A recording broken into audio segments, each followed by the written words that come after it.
taking all that away from me. He's not doing any checks on me, okay? He canceled all that.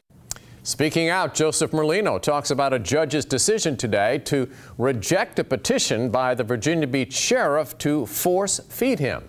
And that is our top story tonight at 6. I'm David Allen. And I'm Regina Mobley. This is the first time we're hearing from Merlino since a jury convicted him last week of killing his ex-girlfriend with cyanide. 13 News Now reporter Allie Weatherton picks up our coverage.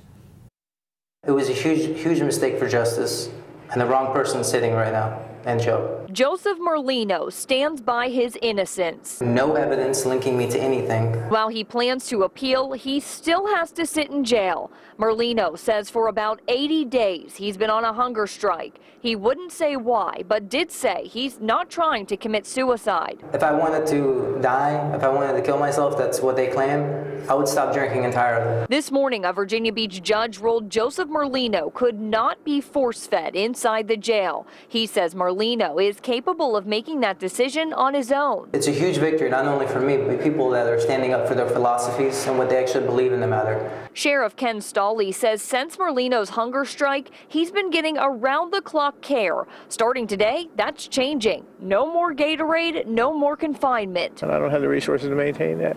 And it's not fair. It's not fair to the public to spend their dollars on somebody that wants to cause these problems. Listen to what Merlino says about that. He's not doing any checks on me, okay? He canceled all that. So does he really care about someone's health? No, he cares about his own philosophy in the matter that we're subjects to him. I asked Merlino, now that he won't have Gatorade, will he eat? His answer? We'll find out. I mean, we'll tell as tell as it goes along. But the point is, eating isn't the point here. Okay, it's violations. Okay, someone's violation. Sheriff Stawley says his #1 goal is to make sure the inmates stay safe and healthy. Merlino will stay in jail until his formal sentencing on September 26th. In Virginia Beach, Allie Weatherton, 13 News Now. New information tonight about a Virginia Beach cold case that left a mother and her 7-year-old son dead 14 years ago. 2 men are now in custody charged with the crime. Police arrested Richard Stoner in Indiana and Christopher Schmidt in Florida. Back on June 28, 2004, 29-year-old Lois Schmidt and her son, Jonathan Vetrano, were found shot to death inside their burning home on Newcomb Road. Another man also was shot in that home, but he survived. We don't know the relationship between the victims and the suspects, but Stoner and Schmidt are now waiting to be extradited back to Virginia. Live now to our Skyview camera looking at downtown Norfolk. Tonight, City Council is expected to sell the Greyhound bus station at Brambleton and Monticello Avenues to Tidewater Community College. It will be the home of a visual and culinary arts center. The center is expected to open in the year 2020. City officials say Greyhound will move to the downtown transit center. Hampton Roads' largest employer is putting up a help wanted sign. Today, Newport News Shipbuilding announced it will hire 7,000 people in the next 5 years. 2,000 of those jobs will be new positions. The others would have been vacated through attrition and retirement. President Jennifer Boykin says the company is also creating a regional workforce development alliance. It will bring together various maritime stakeholders. It's shipbuilding, it's ship repair, it's work at the naval shipyard. Those are and then the businesses that support us. Those are the groups that are coming together to create this regional workforce alliance.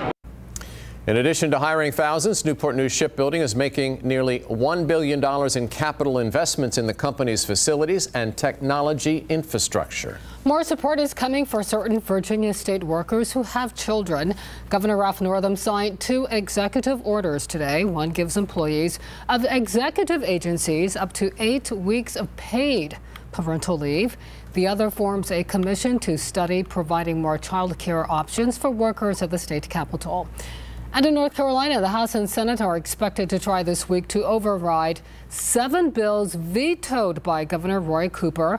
Cooper vetoed the bills last night. The Republican-controlled General Assembly approved them earlier this month. In all, he had 45 bills that needed to be signed by midnight last night, or they would become law. His office says he signed 32. Protecting our youth and understanding today's threats. Today, the FBI partnered with a Hampton church for a day-long seminar tackling many issues. 13 News Now reporter Nico Clemens went to the event. Okay, God, who else? Danger. Threats happen every day, and unfortunately it happens everywhere, whether at a restaurant, business, or school. I feel like I haven't took it as seriously. FBI Norfolk is teaming up with 6 Mount Zion Baptist Temple in Hampton to educate the community about threats that impact young people. It gave me a lot of information. Based on an FBI active shooter study, there were 160 incidents from 2000 to 2013. An average of almost 11.5 incidents happened each year between that time period. 70% of the shootings happened in either a business or school. You need to be more careful about what you do. Young people got a chance to hear from several different professionals about opioid addiction, how to stay safe during mass shootings, and the dangers of social media, like Zachariah Walker. He says before the seminar, he never really thought about the potential dangers that surround him every day. We really don't think about maybe we should check what figure out what the movie exits are. The seminar is all part of the FBI's community outreach program. Community outreach specialist Vanessa Torres says they're trying to teach young people and people in the community to stay prepared for a crisis even before it starts. We want to empower our young people so that they're aware of how to respond. Walker says moving forward, he'll try to think about certain things while he's out. You always need to have a plan from where you go, even if it just like you're going to the movies. And he has the FBI and his church leaders to thank. In Hampton, Nico Clemens, 13 News Now. The interim superintendent of the Hampton Roads Regional Jail is taking over the job permanently. Lieutenant Colonel David Hackworth was sworn into the position today. The Hampton Roads Regional Authority voted last month to keep Hackworth on full-time. You may recall former Superintendent Ronaldo Myers left the jail in March after less than a year there.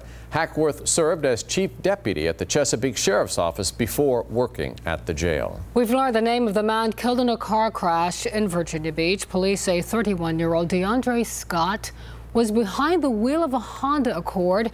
He was headed north on Chestnut Hill Road yesterday morning near the Level Green neighborhood. That is when he lost control while taking a curve, hitting a tree, and flipping the car. Police say speed may be a factor in this crash.